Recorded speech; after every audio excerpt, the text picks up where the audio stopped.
বৈকুণ্ঠী দিলীপ বৰুৱাদেৱৰ বন্ধুবৰ অনঙ্গ মোহন শৰ্মা ডাঙৰীয়াকে মুখ্য কৰি সকলোকে মই শ্ৰদ্ধা নিবেদন কৰিছোঁ। আজি প্ৰয়াত ব্যক্তিগৰাকীৰ সম্পৰ্কত সোঁৱৰণি গ্ৰন্থ হিচাপে এখন প্ৰকাশ কৰি লোৱা হৈছে। নাম দিয়া হৈছে স্থিতপ্ৰজ্ঞ। এই স্থিতপ্ৰজ্ঞ উন্মোচনী সভাৰ কাৰণে সকলোকে স্বাগতম জনাইছোঁ।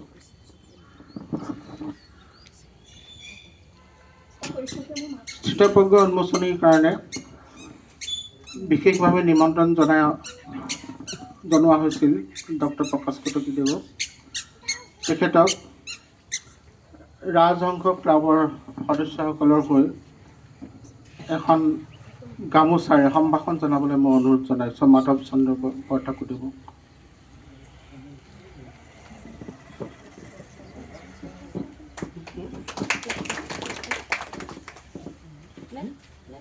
এতিয়া শ্ৰদ্ধাৰ কটকী ছাৰক মই গ্ৰন্থখন উন্মোচন কৰিবৰ কাৰণে আগবাঢ়ি আহিবলৈ অনুৰোধ জনাইছোঁ।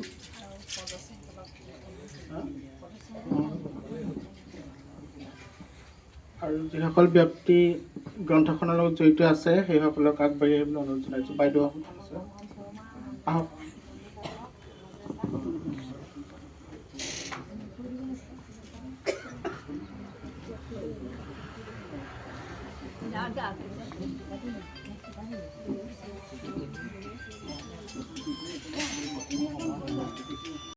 এনেকুৱা সোঁৱৰণি গ্ৰন্থবিলাক আদ্য শ্ৰাদ্ধৰ সময়তে উন্মোচন কৰা দেখা যায়, কিন্তু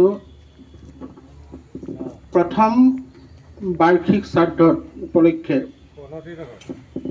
এই সোঁৱৰণি গ্ৰন্থখন উলিয়াবলৈ সিদ্ধান্ত গ্ৰহণ কৰাৰ মূলতে কথাটো হ'ল যে যিসকল আদ্য শ্ৰাদ্ধ 11 দিন 13 দিন বা 15 দিনৰ ভিতৰত হয় আৰু সেইখিনি সময়তে যেতিয়া এখন সোঁৱৰণি গ্ৰন্থ উলিওৱা হয় যথেষ্টখিনি এটা অসুবিধাৰো সৃষ্টি হয়, এটা বহুখিনি ভুল ভ্ৰান্তিও থাকি যায়, এনেকুৱা ধৰণৰ এটা কথা হয়।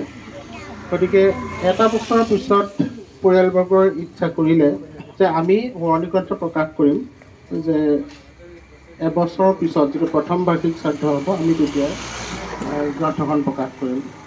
সেই অনুক্ৰমে এবছৰ ধৰি যিসকল দিলীপ বৰুৱা ডাঙৰীয়াৰ লগত জড়িত ব্যক্তি আছিল, তেখেতৰ শুভানুধ্যায়ী ব্যক্তি আছিল, সেই ব্যক্তিসকলৰ পৰা লেখা বিচৰা হ'ল আৰু লেখা বিচৰাৰ পিছত প্ৰেছতো দিয়া হ'ল। তাতো লাহে লাহে তাত DTP পৰ্যন্ত কৰি থকা হ'ল আৰু শেহতীয়াকৈ সেইবিলাক চাই চিতি ভুল ভ্ৰান্তি নাথাকাৰ কাৰণে চেষ্টা কৰা হৈছে। অৱশ্যে ভুল ভ্ৰান্তি থাকিবও পাৰে, যদি কিবা ভুল ভ্ৰান্তি থাকি গৈছে তাৰ কাৰণে আমি ক্ষমা প্ৰাৰ্থী। আৰু মোৰ বোধেৰে এখন যিখন সোঁৱৰণি গ্ৰন্থ ইয়াত উন্মোচন হ'ব সেইখন যথেষ্ট সুন্দৰ হ'ব যেন মোৰ লাগে। আৰু সেইখিনি আপোনালোকে হাতত লৈ পেলাই আপোনালোকে অনুভৱ কৰিব, আপোনালোকে নিজৰ মত ব্যক্ত কৰিব। মই সিমানখিনি নকওঁ, তাকে যিখিনি চেষ্টা কৰিলোঁ পৰাখিনি কৰিলোঁ আৰু তাৰ বাহিৰে যদি কিবা থাকিলে থকাখিনি সেইখিনি আপোনালোকে ক্ষমা কৰিব বুলি আশা ৰাখিলোঁ। আৰু হয়তো যিমানখিনি আৰ্টিকুল আহিলে গোটেইখিনিয়ে দিবলৈ চেষ্টা কৰা হ'ল। আৰু কোনোবা থাকি গৈছে নাই থকা নাই তেনেকৈ ধৰণে, যদি কোনোবাই আৰু দিয়াৰ কথা আছিলেও সেইখিনি আমি নাজানিলোঁ আৰু অৱশ্যে। যে কি নহওক, এতিয়া মই ছাৰক মই অনুৰোধ জনাইছোঁ গ্ৰন্থখন উন্মোচন কৰি ৰাইজৰ হাতত অৰ্পণ কৰিবৰ কাৰণে।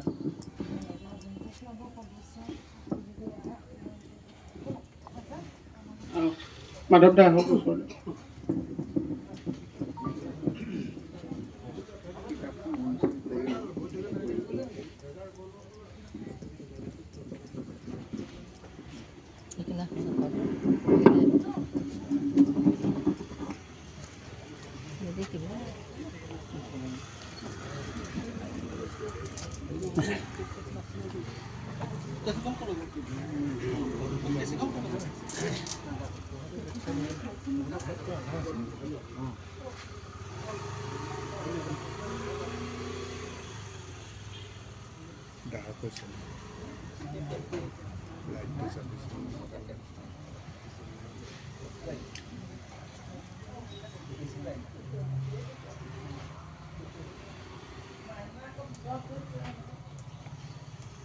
ব্লেড এখন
ষ্টিল ফটো এখন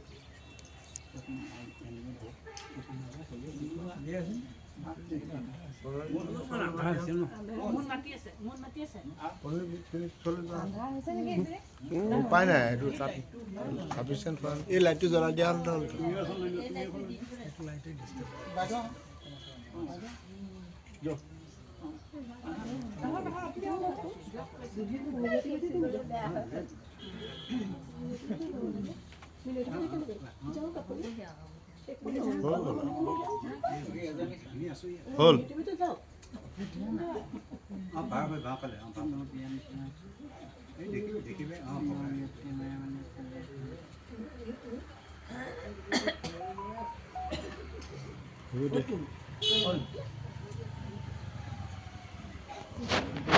হ'ল হ'ল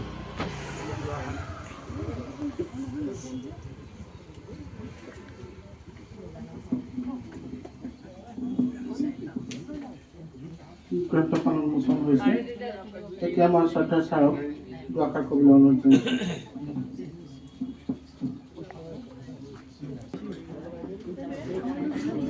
আজি আমাৰ সকলোৰে স্নেহৰ শ্ৰদ্ধাৰ দিলীপ বৰুৱা ওৰফে ঘৰৰ সকলোৰে মৰমৰ দাদুল দা ইহ সংসাৰৰ পৰা বিদায় লোৱা বছৰেক হ'ল। আজি বছৰেকীয়া দিনটোত এখনি গ্ৰন্থ উন্মোচনী সভা আয়োজন কৰিছে। এই সভাত উপস্থিত দাদুলদাৰ বিশিষ্ট বন্ধু অনঙ্গ মোহন শৰ্মা প্ৰমুখ্যে উপস্থিত শ্ৰদ্ধাৰ ৰাইজ আৰু একেবাৰে ওতঃপ্ৰোতভাৱে জড়িত হৈ থকা সদায় গধূলি গধূলি যোৱা ৰাজহংস ক্লাবৰ মাননীয় সদস্যসকল, পৰিয়ালবৰ্গ, সঁচাকৈ সময়বোৰ কেনেকৈ গুচি যায় ধৰিব নোৱাৰি। মুনে সেইদিনা ফোন কৰি পেলাই মোক ক'লে যে ৩ তাৰিখে ৩ বজাত দাদুলদাৰ বছৰেকীয়া তিথিটোৰ উপলক্ষত স্মৃতি গ্ৰন্থখনি উন্মোচন কৰা হ'ব, আপুনি আহিব লাগিব। মই চক খাই গ'লোঁ। ছমহীয়া নে এবছৰীয়া? এবছৰীয়া। ইমান সোনকালে দিনবোৰ পাৰ হৈ যায়। মানুহৰ জন্ম মৃত্যু সদায় জীৱনত এইটো অনিবাৰ্য থাকিবই। মৃত্যুৰ পিছত মানুহবিলাকৰ স্মৃতি লাহে লাহে মানুহৰ মনৰ পৰা পাৰ হৈ গৈ থাকে। এতিয়া দাদা ঢুকুৱা এবছৰ হ'ল, কিন্তু আমাৰ মনত সেইটো নাই দাদা কেতিয়া ঢুকাইছিল। কিছুদিনৰ কাৰণে আমাৰ স্মৃতিত থাকে, তাৰপিছত লাহে লাহে আঁতৰি যায়। আৰু এইটো আঁতৰি যোৱাটো স্বাভাৱিক। এইটো ভগৱানেই মানুহক শক্তি দিছে পাহৰি যাবৰ কাৰণে, কিন্তু সদায় স্মৃতিক লৈ মানুহ জীয়াই থাকিব নোৱাৰে। স্মৃতি থাকিবই। যিসকলে সেই ব্যক্তিজনক অন্তৰৰ পৰা ভাল পাই শ্ৰদ্ধা কৰে তেওঁৰ স্মৃতি থাকিবই, কিন্তু অকল স্মৃতিক লৈ মানুহ জীয়াই থাকিব নোৱাৰে। সেইটো ভগৱানে আমাক এটা শক্তি দিছে পাহৰি যোৱাৰ। কিন্তু একেবাৰে পাহৰি যোৱাৰ, বিস্মৃতিৰ গৰ্ভত লুকাই যোৱাকৈ যাতে হেৰাই নাযায় তাৰ কাৰণে আমি কিছুমান প্ৰচেষ্টা কৰোঁ। তাৰ ভিতৰত এনেকুৱা এখন সোঁৱৰণি গ্ৰন্থ কৰাটো এটা আমাৰ সকলোৰে এটা আজিকালি কৰে, সকলোৱে কৰাটো এটা নিয়মৰ দৰে হৈছে। কিন্তু সেই আমাৰ সম্পাদক অমৰজ্যোতি দত্তই কৈছে যে 11 দিনৰ শ্ৰাদ্ধৰ দিনা প্ৰায়ে কৰে, কিন্তু সেইখিনি কৰিবৰ কাৰণে সময় সুবিধা সকলোখিনি প্ৰয়োজন হয়। আৰু যিহেতুকে সেই সময়ত দাদুল দা এনেকৈ অকস্মাতে এনেকৈ গুচি যাব, সেই কথাটো কাৰো কল্পনাত নাছিল। সেই সময়ত দুটা বস্তুৱে আমাৰ মানুহৰ মনবিলাকত ক্ৰিয়া কৰি আছিল। এটা আছিলে দুৰ্ভাৱনা আৰু এটা হ'ল আশা। দুৰ্ভাৱনাটোৱেতো দাদুল দা ঘূৰি আহিবনে নাহে, আৰু আশাটো আছিল সকলোৰে যে দাদুল দা ঘূৰি আহক অসমৰাজলৈ। এই এনেকুৱা দুমোজাত থাকি এনেকুৱা কিতাপ এখনৰ কথা ভবাটো সেই সময়ত আচলতে পৰিয়ালৰ কাৰণেও সম্ভৱপৰ নাছিল, বা শুভাকাংক্ষীসকলেও সেই সময়ত ভবা নাছিল যে এনেকুৱা কিতাপ এখন আমি লৰালৰিকৈ কৰোঁ। আৰু কৰোঁ বুলি ভাবিলেও সেই সময়ত যিসকল শুভাকাংক্ষী বা যিসকল তেখেতৰ গুণমুগ্ধ লোক সকলোৰ লগতে যোগাযোগ কৰি এনেকুৱা এখন গ্ৰন্থ কৰিব পৰাটো তেনে কম দিনৰ ভিতৰত সম্ভৱপৰ হৈ নুঠে। দৌৰাদৌৰিকৈ কৰিবলৈ যোৱাৰ ফলত যিটো অমৰজ্যোতি দত্তই কৈছে ভুলভ্ৰান্তি বহুত ৰৈ যায়। সেইকাৰণে সেই সময়ত দৌৰাদৌৰিকৈ নকৰি পৰিয়ালৰ ফালৰ পৰা বিশেষকৈ এই ক্ষেত্ৰত আগভাগ লোৱা ব্যক্তিগৰাকী হ'ল প্ৰণতি বৰুৱা বা মুন। তেওঁৱে আগভাগ লৈ এই কিতাপ এখন কৰাৰ কথা চিন্তা কৰিলে, কৰি বিভিন্নজনৰ পৰা প্ৰবন্ধ পাতি বিচাৰিলে। মোকো ক'লে কিবা অকণ আপুনি লিখিব। ময়ো তেনেকৈ অকণমান লিখিলোঁ, আৰু যথেষ্ট আগৰ পৰাই তাই প্ৰস্তুতি কৰিলে, কৰি মেলি এই কিতাপখন কৰি উলিয়ালে। ইয়াত দেখিছোঁ যথেষ্টখিনি লিখনি ইয়াত আছে, বহুখিনি লিখনি আছে ইয়াত। সকলোৱে নিজৰ নিজৰ ভাৱে যেনেকৈ দিলীপ বৰুৱাদেৱক পাইছিল তেনেকৈ ভাগে ভাগে লিখিছে। এই কথাখিনি পঢ়িলে আপোনালোকে তেখেতৰ ব্যক্তিত্বৰ বিষয়ে যিখিনি কথা হয়তো এসময়ত জনা নাছিল, সেইখিনি কথাও এতিয়া আপোনালোকে জানিবলৈ পাব। আৰু প্ৰত্যেকজন ব্যক্তিৰ অন্তৰালত একোটা ব্যক্তিত্ব থাকে, গুণ থাকে, আৰু গুণ থকাৰ কাৰণে সেই ব্যক্তিগৰাকীক মানুহে সমাজত ভাল পাই শ্ৰদ্ধা কৰে। দাদুল দাও ঠিক তেনেকুৱা এগৰাকী ব্যক্তিয়ে আছিল। কথা খুব কম কৈছিল, কিন্তু মানুহৰ লগত ব্যৱহাৰ পাতি, কথা বতৰা, আচৰণ অতি সুন্দৰ আছিল। বয়স লৈ কথা নাই, সকলোৰে লগতে তেওঁ ভালদৰে কথা পাতিছিল, মানুহক সন্মান দিছিল, স্নেহ দিছিল, আৰু সেইকাৰণে দাদুল দাক বেয়া পোৱা ব্যক্তিও নাছিলে। গতিকে সেইগৰাকী ব্যক্তিৰ ওপৰত বিভিন্নজনে লিখিছে। ৰাজহংস ক্লাবৰ পৰাই প্ৰথম প্ৰবন্ধটো আৰম্ভ কৰিছে ৰমেন্দ্ৰ নাৰায়ণ কাকতি আৰু চিন্তামণি বৰুৱাই, দুইজন আছে আমাৰ মাজতে। এতিয়া বোধকৰো দুইজন সভাপতি সম্পাদকেই ৰাজহংস ক্লাবৰ, গতিকে দুইজনেই প্ৰথম আৰম্ভ কৰিছে। আৰু প্ৰায়খিনি আমাৰ ঠিক মানুহ দুজনক থিয় হৈ দিবলৈ কৈছোঁ দেই, মই ৰমেন্দ্ৰ নাৰায়ণ কাকতি আৰু চিন্তামণি বৰগোহাঁই, এই দুজন ৰাজহংস ক্লাবৰ বৰ্তমান সভাপতি সম্পাদক দুয়ো। আৰু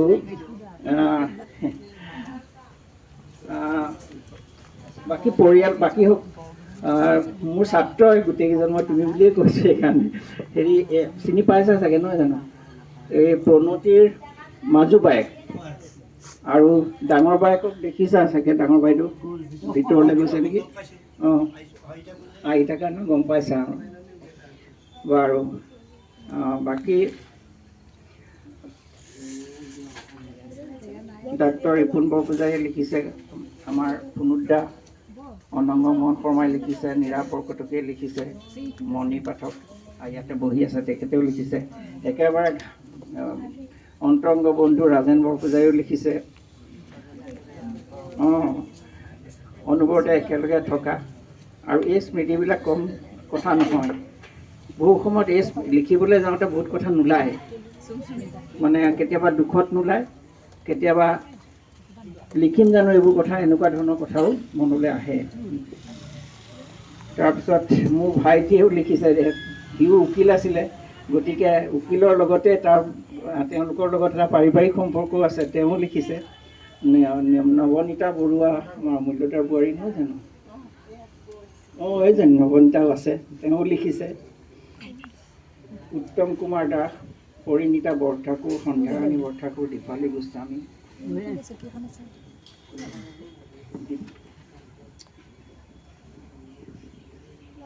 তেনেকৈ প্লাবিতা শৰ্মা, সুজনা চুৰীয়া, গোটেইখিনি নাম আপোনালোকে সূচীপত্ৰখন চালে পাবই।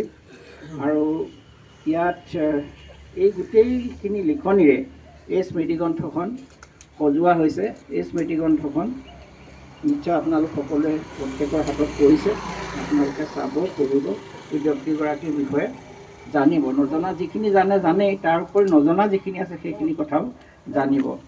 এই কিতাপখন কৰিবলৈ যাওঁতে মই জানো যে বিশেষ কষ্ট কৰিছে প্ৰণতি বৰুৱাই। তেওঁ তাৰ বাবে ধন্যবাদৰ পাত্ৰ।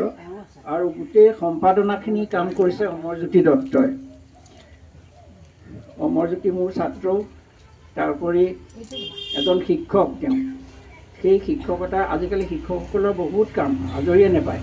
তাৰ মাজতো তেওঁ এইখিনি কৰি সম্পাদনাৰ কামবোৰ তেওঁ নিখুঁত, সেইটো মই গম পাওঁ, জানো। গতিকে তেওঁ সুন্দৰভাৱে এইখন সম্পাদনা কৰি উলিয়াইছে, তেওঁ ধন্যবাদৰ পাত্ৰ। পৰিয়ালৰ ফালৰ পৰা হওক, আজি সভাৰ ফালৰ পৰা হওক, সম্পাদকক ধন্যবাদ জনাইছোঁ আমি। আৰু সকলোৱে আহি এই অনুষ্ঠানটোত উপস্থিত হৈ পৰিয়ালবৰ্গৰ লগতে সকলোকে উৎসাহ দিয়াৰ কাৰণে সকলোৱে ধন্যবাদৰ পাত্ৰ। আৰু এই ব্যক্তিগৰাকীৰ জীৱন সম্পৰ্কত আলোকিত যিখিনি প্ৰবন্ধ পাতি আছে, আপোনালোকে নিশ্চয় সকলোৱে পঢ়িব, আদৰ কৰিব। আৰু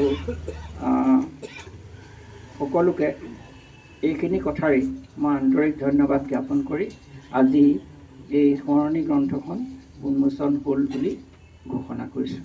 ধন্যবাদ।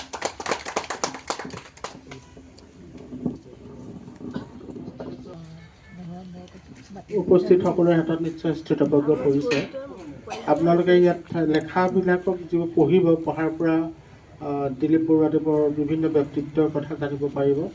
তথাপি ইয়াত আজি উপস্থিত আছে তেখেতৰ একান্ত বান্ধৱ অনঙ্গ মোহন শৰ্মা ডাঙৰীয়া। তেখেতক মুখেৰে দুষাৰমান ক'বলৈ মই অনুৰোধ জনাইছোঁ।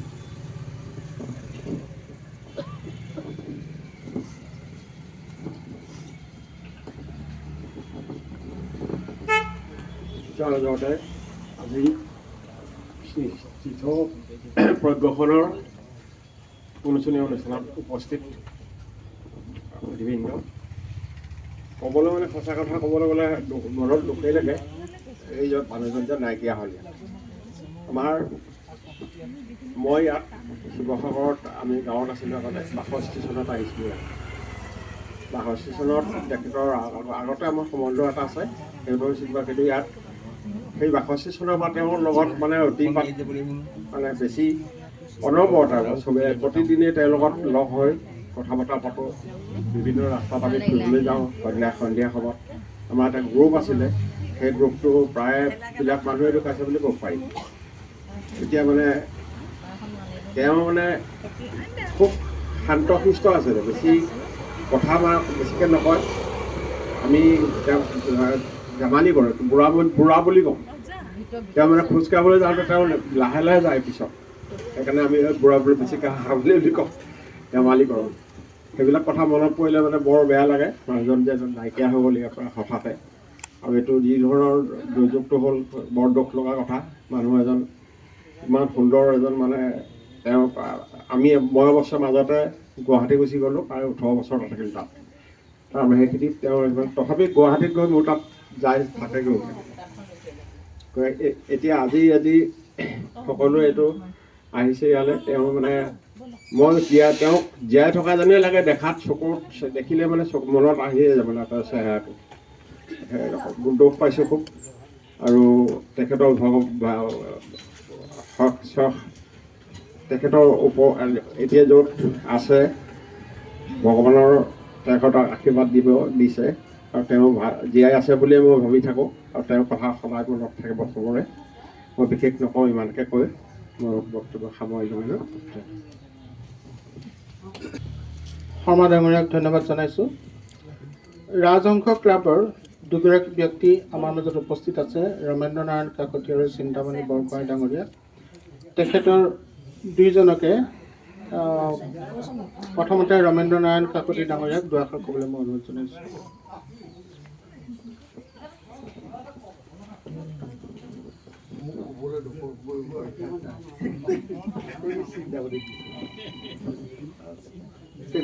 চিন্তামণি বৰগোহাঁই ডাঙৰীয়া আপুনি।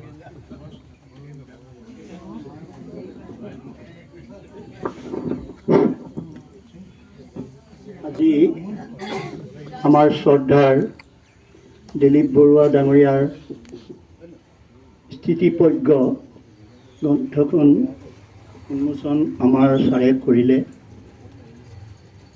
তেখেতৰ বিষয়ে দুআষাৰ নক'লে থাকি যাব। আমাৰ জন্মলগ্নৰ পৰাই প্ৰায় তেখেতে আছিলে। সাৰথী নামৰ এটা আমাৰ সংযোগী কেন্দ্ৰ বুলিয়ে ধৰক আছে ৰাজহংস ক্লাবৰ লগত, আৰু তাতে আমাৰ ছিনিয়ৰ চিটিজেনসকলৰ কাৰণে অকণমান এনজয়মেণ্ট কৰিবৰ কাৰণে আমাৰ এই সংযোগী কেন্দ্ৰটো ৰাখিছিলোঁ।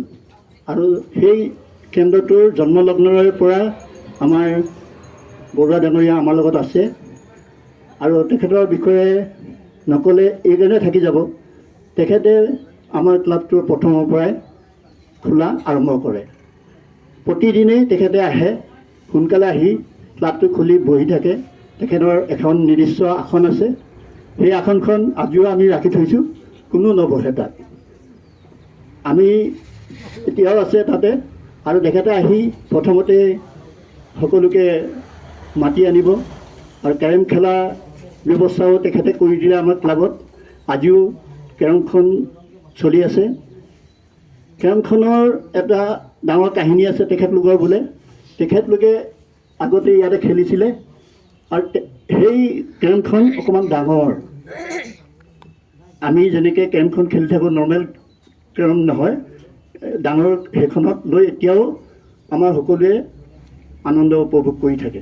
আৰু প্ৰতিদিনে আমি যেতিয়া খেলিবলৈ লওঁ তেখেতলৈ মনত পৰে। আহিয়েই তেখেতে মোক ক'ব, চিন্তা আহচোন আগতে খেলি লওঁ, এনেকুৱা কৰিব। তাৰপিছতে আমাৰ ক্লাবতে ব্ৰিজ এছ'চিয়েশ্যন এখন খোলা হ'ল, আৰু তাৰে সভাপতি তেখেতকে আমি দায়িত্ব দিলোঁ। তেখেতে কণ্টিনিউ কৰি লৈ গ'ল, আৰু তেওঁৰ মৃত্যু পৰ্যন্ত তেখেতে আমাৰ শিৱসাগৰ জিলাৰ প্ৰেচিডেণ্ট থাকিলে। আৰু ইয়াতে তেখেতৰ তলতে আমি ONCত এখন কম্পিটিশ্যনো পাতিলোঁ। তাতো আমাৰ নতুনকৈ উঠি অহা প্ৰজন্মৰ দুজন ব্যক্তিয়ে খেলিবলৈ আৰম্ভ কৰি প্ৰাইজো পালে। এনেধৰণে তেওঁ উদ্ধাৰমূলক আমাৰ ক্লাবটোত উদ্ধাৰমূলক কাম কৰিলে আৰু সকলোকে আনন্দ দিলে। আৰু সেয়াই স্মৃতি আমি পাহৰিব নোৱাৰোঁ। প্ৰতিজনে আমি তেখেতক দোহাৰিবই লাগিব যিমান দিন আমি ক্লাবত থাকিম। এইখিনিয়ে মই তেখেতৰ বিষয়ে কৈ মোৰ ক'বলগীয়াখিনি সামৰণি মাৰিছোঁ। ধন্যবাদ।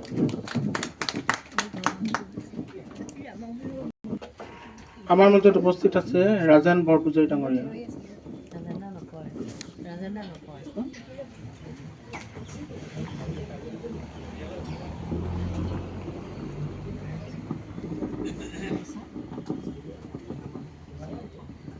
নমস্কাৰ। আজি দিলীপ বৰুৱাদেৱৰ প্ৰথম মৃত্যুৰ এবছৰ হৈছে। সেই উপলক্ষে তেখেতৰ যি বৈদিক কৰ্ম হোৱাৰ উপৰিও স্থিতপ্ৰজ্ঞ নামেৰে তেখেতৰ সোঁৱৰণিত এখন গ্ৰন্থ আজি পৰিয়ালে উলিয়ালে, আৰু যিখন আনুষ্ঠানিকভাৱে মুকলি কৰিলে প্ৰকাশ কটকী ছাৰে। আৰু দিলীপ বৰুৱাদেৱৰ সন্দৰ্ভত চিন্তামণি বৰগোহাঁইৰ কথাখিনি ক'লেই ক্লাবৰ লগত কেনেকৈ জড়িত সেইখিনি বিশদভাৱে তেখেতে ক'লে, কিন্তু তাৰে কিছুমান কথা থাকি যায়। প্ৰথম কথা হ'ল ব্ৰিজ খেলিব লাগে। তেখেত আহিয়ে শিৱসাগৰত যে আমি 29 খেলি থাকোঁ, কেতিয়াবা আমি খেলোঁ, যে ব্ৰিজ খেলিব লাগে। এতিয়া ব্ৰিজ খেলিখন অলপ টান। আগতে আমি কেইজনমানে খেলিছিলোঁ যদিও ভয় কৰোঁ, সদায় মোৱাৰ পিছত আহাচোন ব্ৰিজ খেলোঁ। আমি ইটোৱে ইটোক খেলোঁ, ইটোৱে ইটোক খেলোঁ, ইমান দেৰি বহিবলৈ আৰু ইমান মগজ, ব্ৰেইন গেম। ব্ৰিজখন একচুৱেলি অলিম্পিক ইণ্টাৰনেশ্যনেল অলিম্পিক কমিটিও এতিয়া সেইটো মানে হেৰি কৰিছে, নিজৰ খেল হিচাপে লৈছে ব্ৰিজখন, কণ্টেক্ট ব্ৰিজ। তাৰপিছত সদায় আমাক কৈ থাকে আমি আঁতৰি ফুৰোঁ খেলৰ ঘৰত, কিন্তু তেখেতৰ যিহেতু এটা ইচ্ছা আছিল, সেই ইচ্ছাটো এনেকৈ পূৰণ হ'ল যে অল আছাম ব্ৰিজ এছ'চিয়েশ্যনৰ পৰা কেইজনমান বিষয়ববীয়াই আমালৈ ফোন কৰিলে যে শিৱসাগৰত এখন ব্ৰিজ এছ'চিয়েশ্যন ফৰ্ম কৰিব লাগে আণ্ডাৰ আছাম ব্ৰিজ এছ'চিয়েশ্যন। কেইবাজনক ফোন কৰাৰ পিছত আমি উপায় নাপাই এখন সভা অনুষ্ঠিত কৰিলোঁ। আটাইতকৈ উৎফুল্লিত দেখা পালোঁ বৰুৱাত দাক, দিলীপ দাক। তেখেতে খুব ভাল পাইছে আৰু তেখেতৰ ব্ৰিজ খেলৰ প্ৰতি ইমান আন্তৰিকতা বা ভাল পায়, আৰু সেইকাৰণে আমি সকলোৱে তেখেতক তাৰে সভাপতি পাতিলোঁ। যিখন সভা হ'ল মণি পাঠকো আছিলে, মণি পাঠক সাধাৰণ সম্পাদক হ'ল। তাৰপিছত 3 দিনীয়া এটা কৰ্মশালা হ'ল। গুৱাহাটীৰ পৰা আহিলে, ডিগবৈৰ পৰা আহিলে, কেনেকৈনো ব্ৰিজটো মানে খেলিব লাগে, তাৰ নতুন নিয়ম নীতি কি, এই সকলোবোৰ বুজাই 3 দিনীয়া এটা আমাৰ কৰ্মশালা হ'ল। তাত নিতাই পুখুৰী, ডিমু, তাৰপিছত নামতি চাৰিআলি, এনেকৈ যিসকলে ব্ৰিজটো খুব কম খেলে আজিকালি, তেওঁলোক আহি ইয়াতে শিকিলে কেনেকৈ খেলিব লাগে। তাতে আমাৰো 2জন সদস্যই খুব ভালকৈ শিকিলে, অৰবিন্দ দা আছে নিশ্চয়, আৰু সৌৰভ ভাগৱতী, 2জনে খেলি বৃন্দাবনী গোহাঁই কোৱাৰ নিচিনাকৈ অল আছাম ব্ৰিজ যিখন কম্পিটিশ্যন হ'ল, ONGC আমাক স্পনচৰ কৰিছিলে, খুব ডাঙৰকৈ হৈছিলে, পৰ্যাপ্ত পৰিমাণৰ সুবিধা সকলোখিনি আমাক দিছিলে। আমি সেই খেলখন আমাৰ সহযোগ আছিলে, ৰাজহংস ক্লাবৰ সহযোগটো যথেষ্ট আছিলে, সেইখন পাতিছিলোঁ। আৰু দিলীপ দাৰ প্ৰচেষ্টাতে গঠন হোৱা এই ব্ৰিজ এছ'চিয়েশ্যনখনৰ শিৱসাগৰৰ পৰা প্ৰথমবাৰৰ বাবে পুৰস্কাৰ লভিবলৈ মানে সমৰ্থ হৈছিল অৰবিন্দ দা আৰু সৌৰভ ভাগৱতী। এইটো আমাৰ কাৰণে খুব গৌৰৱৰ কথা। আৰু ইয়াৰ গোটেইখিনি যিখিনি কি ক'ম, ভাল শব্দটো মোলৈ অহা নাই, মানে ইয়াৰ কৃতিত্ব হয়, গোটেই কৃতি 100%, 90 নহ'লে মণিয়ে বেয়া পাব, 10% মণিকো দিছোঁ। বাকী ৰাজহংস ক্লাবৰ সকলোখিনি আছে সঁচাকৈ। তাৰপিছত কেৰেমৰ কথা ক'লেই, যিখন কেৰেম মানে গুটি মাৰিলেও মানে নুসুমায়, তথাপিও ৰাজাত বুলি কৈছিলে নহয়, তেখেতৰ পৰা আনি সেইখন ঠিক কৰি কেৰেমখন আমাক তেখেতে মৃত্যুৰ আগত দি থৈ গ'ল, যে এটা চিন দি থৈ গ'ল, তেনেকুৱা আমাৰ অনুভৱ হয়। দিলীপ দাই এটা আমাক চিন দি থৈ গ'ল, আৰু যিখন কেৰেমৰ জৰিয়তে আমাৰ গুটি নোযোৱাৰ কাৰণে আমি আজিও হাঁহি তামচাৰে অলপ এইটো বয়সত সকলোৱে 60+ আমি অলপ সময় কটাবলৈ সমৰ্থ হৈছোঁ। গতিকে দিলীপ দাৰ বিষয়ে ক'বলৈ বহুত আছে, নাহিলে খবৰ লৈ কেলৈ অহা নাই, আৰু তামোলটো থাকিবই, তামোল আনিব, মানে সদায় নৰা এটা তামোল লৈ আহে আৰু চবকে দিয়ে, যিকেইজনে খাবলৈ ইচ্ছা কৰে। ভাল লাগিছিলে, কিন্তু আমি খুব কম সময় পালোঁ। দেউতা আগৰ পৰা চিনি পাওঁ, মই প্ৰণতিক চিনি পাওঁ বাৰু, ভণ্টিৰ লগৰ, কিন্তু দিলীপ দা যে প্ৰণতিক ককাই মই সেইটোও নাজানো। মই এডভকেট বুলি চিনি পাওঁ, এডভকেট দিলীপ বৰা বাৰ এছ'চিয়েশ্যনত দেখোঁ। যি কি নহওক, আমি খুব কম সময় পালোঁ। 18 চনত আমি সাৰথীটো আমাৰ ৰূপালী ৰাজহংস ক্লাবৰ ৰূপালী জয়ন্তী বৰ্ষ সংযোজন হিচাপে ছিনিয়ৰ চিটিজেনসকলৰ এণ্টাৰটেইনমেণ্ট আৰু মেণ্টেল ডেভেলপমেণ্ট, যিটো আজিকালি ডিমেনচিয়া চিমেনচিয়া, সেইটো কাৰণে আমি খুলিছিলোঁ। যদিও আমি ছাকচেছ খুব নহ'লোঁ, খুব মানুহ কম গ'ল, এইটো এটা দুৰ্ভাগ্যৰ কথা। যি কি নহওক, তেখেত প্ৰথমৰ পৰা জড়িত আছিল, আমাক সহযোগ কৰিছিল, আমাক বুষ্টিং কৰিছিল, এই সকলোতে দিলীপ দা আছিলে। তেখেতক হেৰুৱাই আমি সঁচাকৈ সকলো সেই সময়ত মৰ্মাহত হৈ পৰিছিলোঁ। যি কি নহওক, নিয়তিৰ বিধান, মানুহ আহিলে যাব, কিন্তু তেখেতৰ মৃত্যুটো অতি সোনকাল হ'ল বুলি ভাবিলোঁ। আৰু আজি এই দিনটোতে পুনৰ তেখেতৰ আত্মাৰ কাৰণে ভগৱানৰ ওচৰত প্ৰাৰ্থনা জনাইছোঁ। তেখেত য'তেই আছে কুশলে থাকক। আৰু এই স্থিতপ্ৰজ্ঞ নামৰ সোঁৱৰণি গ্ৰন্থখন প্ৰণেতা প্ৰণতি আৰু অমৰজ্যোতি দত্ত, নমস্কাৰ। তেখেতক ধন্যবাদ জনাইছোঁ, কাৰণ কাৰোবাৰ চেষ্টা বা প্ৰচেষ্টাৰ অবিহনে এনেকুৱা এখন সুন্দৰ মই পঢ়িলোঁ, মানে সোঁৱৰণি গ্ৰন্থ হৈ নুঠে। পুনৰবাৰ আপোনালোকক ধন্যবাদ জনাইছোঁ। আৰু আজি ইয়াত উপস্থিত দিলীপ দাৰ প্ৰশংসক বুলিয়ে ক'ম, বা ভালপোৱাসকলে ইয়াত গোট খাইছোঁ আমি সকলো। আৰু পুনৰবাৰ আপোনালোকক সকলোকে ধন্যবাদ জনাই মোৰ চমু বক্তব্য সামৰণি মাৰিছোঁ। ধন্যবাদ।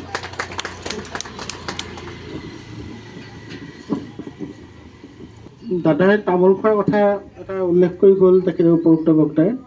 তেখেতে তামোল খাই, কিন্তু মুখখন তামোল খোৱা মানুহৰ নিচিনা নালাগে। তামোলৰ কোনো ৰং নাথাকে মুখত, ওঠত পিক নাথাকে বা দাঁত ৰঙা নহয়, এনেকুৱা ধৰণৰ। কেতিয়াবা মই আহিলেও পাছত তামোল খুজি খাওঁ তেখেতৰ পৰা। ইমান সৰু টেমা এটাত খুব ধুনীয়া সৰু সৰুকৈ তামোল কটা থাকে। কেতিয়াবা দিয়ক তামোল এখন দিয়ক বুলি ক'লে তাৰ পৰা উলিয়াই দিয়ে, খুব ভাল লাগে। আৰু তেখেত খুব অধ্যয়নশীল ব্যক্তি আছিল। যিখন কিতাপে চৰ্চা লাভ কৰে, সাম্প্ৰতিক সমাজত চৰ্চা লাভ কৰে, সেইখন কিতাপ তেখেতে পঢ়িবই, আৰু পঢ়াৰ পিছত তেখেতে সেই সম্পৰ্কত কথা পাতিবলৈ লগ বিচাৰে।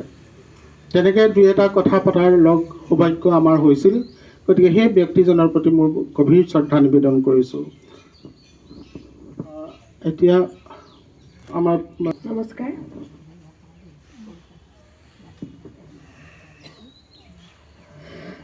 আমাৰ সকলোৰে শ্ৰদ্ধাৰ দাদুল বৰ্তা, আমি সৰুৰ পৰা মাজু বৰ্তা বুলিয়ে মাতিলোঁ।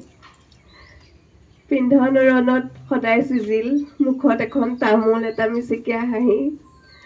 আৰু মোৰ লগততো বন্ধুৰ নিচিনা আছিলে মাজু বৰ্তা। মোক খিৰিকীয়েদি চিঞৰিব, কফি একাপ দিবি নেকি? থাকিলে কোৱা আহা, নাথাকিলে কোৱা আজি নাই। ঘৰলৈ গ'লে ক'ব তামোল এখন দে, মানে জানে মই তামোল নুচুওঁ। কিন্তু যেতিয়া কিবা এটা দৰকাৰী কথা থাকে, মাজু বৰ্তাৰ লগত আলোচনা কৰিবলৈ খুব ভাল।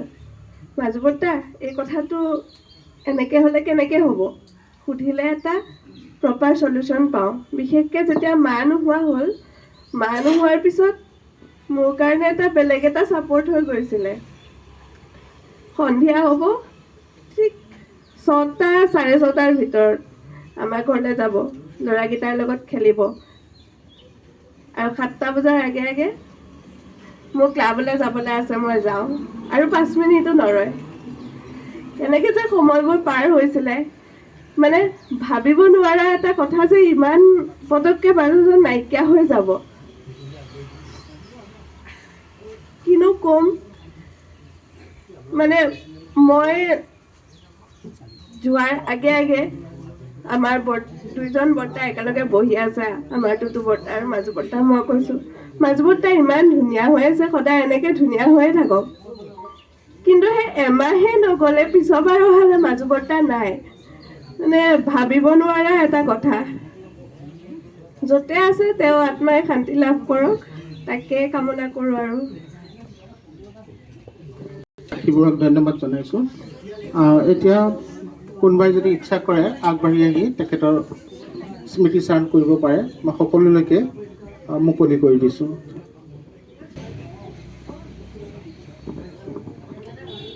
নমস্কাৰ।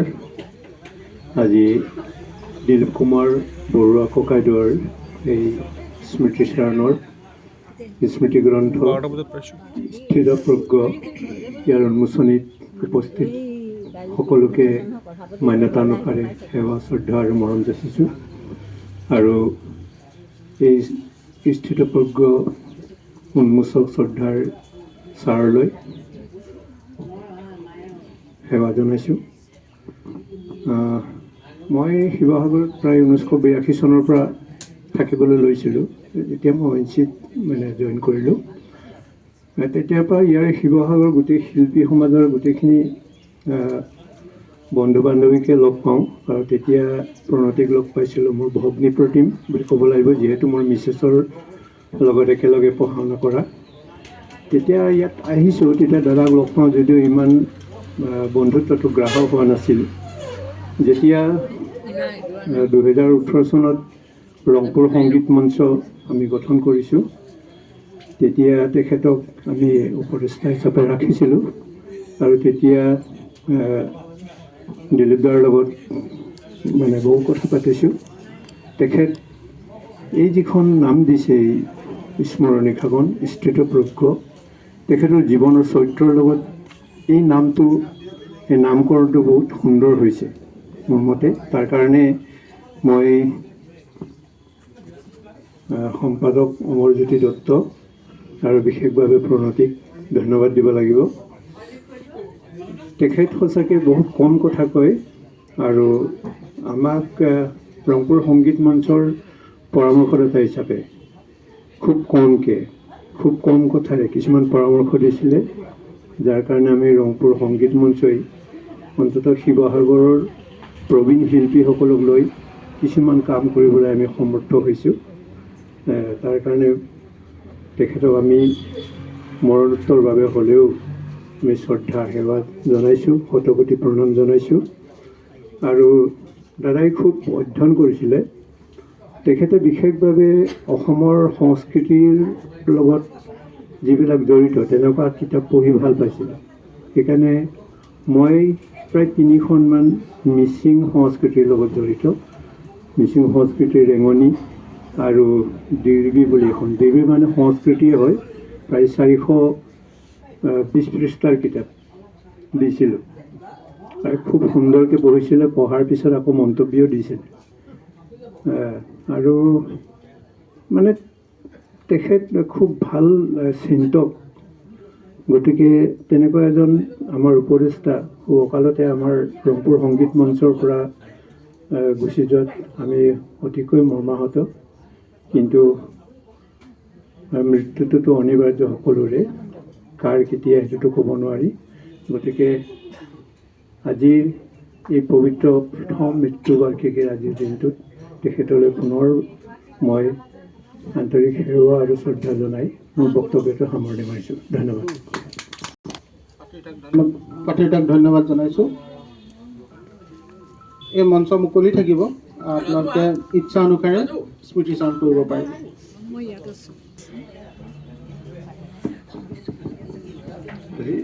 আজি ভাল লগা এটা কথা, আমাৰ পৰিয়ালত এটা শুভ পৰম্পৰা আৰম্ভ হৈছে। বিভিন্ন সময়ত 3 দিনৰ ভিতৰত স্মৰণিকা এখন বনাই দিব লাগে। মানুহে বিভিন্ন ধৰণৰ আমনি হয়। বিভিন্ন ক্ষেত্ৰত পাইছিলোঁ, মানুহজন ঢুকুৱাৰ 4 দিনমান পাৰ হোৱাৰ পিছত মনত পৰে এখন স্মৰণিকা উলিয়াব লাগে। তেনেকুৱা ধৰণৰ বিভিন্ন ধৰণৰ মানে কথাত মানে অপ্ৰস্তুত হ'বলগীয়া হয়। 3 দিন 4 দিনৰ ভিতৰত এখন স্মৰণিকা সাজু কৰি দিব লাগে। তেতিয়া বহুত কষ্ট পাওঁ আচলতে। তেতিয়া মই পৰামৰ্শ দিছিলোঁ যে এবছৰৰ পিছততো পাৰি, 2 বছৰৰ পিছত বছৰেকীয়া শ্ৰাদ্ধ হয়, কৰিব পাৰিম। পৰিয়ালৰ আগ্ৰহ থাকিলে এই তৎমুহূৰ্ততে যে কৰিব লাগিব কি কথা আছে, মই বিভিন্ন সময়ত মানুহক কৈছিলোঁ। আৰু এই পৰম্পৰাটো আজি প্ৰণতি বৰুৱা বাইদেউ, মুন বাইদেউ আমাৰ পৰিয়ালৰ হৈ কৰি দেখুৱালে, সেইটো এটা খুব ভাল লাগিছে। আৰু এই ক্ষেত্ৰত আমাৰ সহযোগিতা বিশেষভাৱে অমৰদাই আমাৰ পৰিয়ালটোক খুব আন্তৰিকতাৰে ইমানখিনি সহযোগিতাৰে এই স্মৃতি গ্ৰন্থখন স্থিতপ্ৰজ্ঞ সম্পাদনা কৰি উলিয়ালে, তাৰ কাৰণে প্ৰথমতে অমৰদাক ধন্যবাদ দিছোঁ। ইয়াৰ পিছত এই স্থিতপ্ৰজ্ঞ সজাই তোলা প্ৰতিগৰাকী লেখকলৈ আমি ধন্যবাদ দিছোঁ। ভাল লাগিছে এনেকুৱা এখন সুন্দৰ মানে স্মৃতিগ্ৰন্থ কম সময়ৰ ভিতৰত নকৰি পেলাই এবছৰৰ পিছত যে এটা প্ৰস্তুতি পৰিকল্পনাৰ মাজেৰে কৰিলে, সেইটো কাৰণে ধন্যবাদ দিছোঁ। আৰু এটা কথা, এই দাদুলদা আমাৰ দাদুলদাৰ লগত মোৰ সম্পৰ্কটো বৰ সীমিত আছিল। আমাক সদায় অলপ ধমকিৰে কথা কয়, এই ক'লৈ যাওঁ, কি কৰিছ, এনেকুৱা ধৰণৰ আছিল। গতিকে দাদুলদাক বৰ সমীহ কৰি চলিছিলোঁ। স্কুটাৰখন ইয়াত কেলৈ ৰাখিলে, গাড়ী সোমাবনো, চাইড কৰি নাৰাখক গ'লে। আমাৰ মানে সদায় এটা অনুশাসনৰ সুৰতেই কথা কৈছিল। কিন্তু দাদুলদাৰ লগত মোৰ এটা গেপছ এটা আছিল। আজি তাৰমানে দাদুলাৰ যে ইমান অনুষ্ঠানৰ লগত ৰাজহংস ক্লাবৰ পৰা সংগীত মঞ্চলৈকে ইমান যে সম্পৰ্ক আছিল মই জনা নাছিলোঁ। মই নজনাকৈ পাৰ হৈছিলে আচলতে। আজি এই পৰিৱেশটো দেখি পেলাই গম পাইছোঁ যে দাদুলা সামাজিকভাৱে ইমানখিনি আছিল তাৰমানে বিভিন্ন অনুষ্ঠানলৈ, ব্ৰিজ খেলৰ পৰা ৰাজহংস ক্লাবৰ ৰেগুলাৰ মানে এজন মানে সদস্য, বা এই কেম্পখন গোটাই দি তাত সময় পাৰ কৰি সুন্দৰভাৱে সময়খিনি যে পাৰ কৰিছিল, সেই কথাবিলাক মই জনা নাছিলোঁ। আজি গম পাইছোঁ। তেখেতসকলে যেতিয়া কৈছেহি এই কথাখিনি শুনি পেলাই বহুত ভাল লাগিছে আচলতে। আমি সেইখিনি নজনা কথা মোৰ কাৰণে। আৰু মই যেতিয়া পঢ়া পৰিকল্পনা কৰিছিলোঁ, সেই দাদুলাৰ এই শ্ব'কেছটো দেখি পেলাই, কিতাপৰ শ্ব'কেছটো দেখি পেলাই আচলতে মন গৈছিল দাদুলাৰ পৰা প্ৰথম কিতাপকেইখনমান নি পেলাই আচলতে মই আৰম্ভ কৰিছিলোঁ। 2 দিন চোৱাৰ পিছত তাৰপিছতে মই এডমিশ্যন ল'বলৈ গৈছিলোঁ। সেইটো এটা দাদুলাৰ লগত মোৰ সম্পৰ্কটো সেইটো তাৰমানে কিতাপকেইখনমান দেখি যে পাৰিম নেকি, দিয়কচোন নালাগে সাজি দিব, নালাগে নিব, এনেকুৱা ধৰণৰ। তাৰপিছত যেতিয়া মই এডমিশ্যন লৈ আহিলোঁ কিতাপখন, তেতিয়া নিজে তাৰমানে আলমাৰীৰ পৰা কিতাপকেইখনমান উলিয়াই মোক দিছিল। এমাহৰ পিছত ঘূৰাই দিব লাগিব। বোলে এমাহৰ ভিতৰতো পঢ়ি শেষ কৰিব পাৰিম নেকি? মই এমাহৰ ভিতৰত মই পঢ়ি শেষ কৰিব পাৰিম, মই এডমিশ্যন লৈছোঁহে। সেই কথাবিলাক মানে মনত পৰিছে। আৰু সামগ্ৰিক পৰিকল্পনা এনেদৰে কৰাৰ কাৰণে আৰু আপোনালোক প্ৰতিজনে শুভাকাংক্ষী আমাক প্ৰকাশ প্ৰতিকী ছাৰৰ পৰা মহিন্দালৈকে প্ৰতিজনকে আমি সন্মুখত দেখি থকা প্ৰতিজনেই চিনাকি এনেদৰে আহিছে, মানে আমাৰ পৰিয়ালটোক সহযোগিতা কৰিছে। এইটো এটা অনুষ্ঠানত বহুত ভাল লাগিছে। ধন্যবাদ।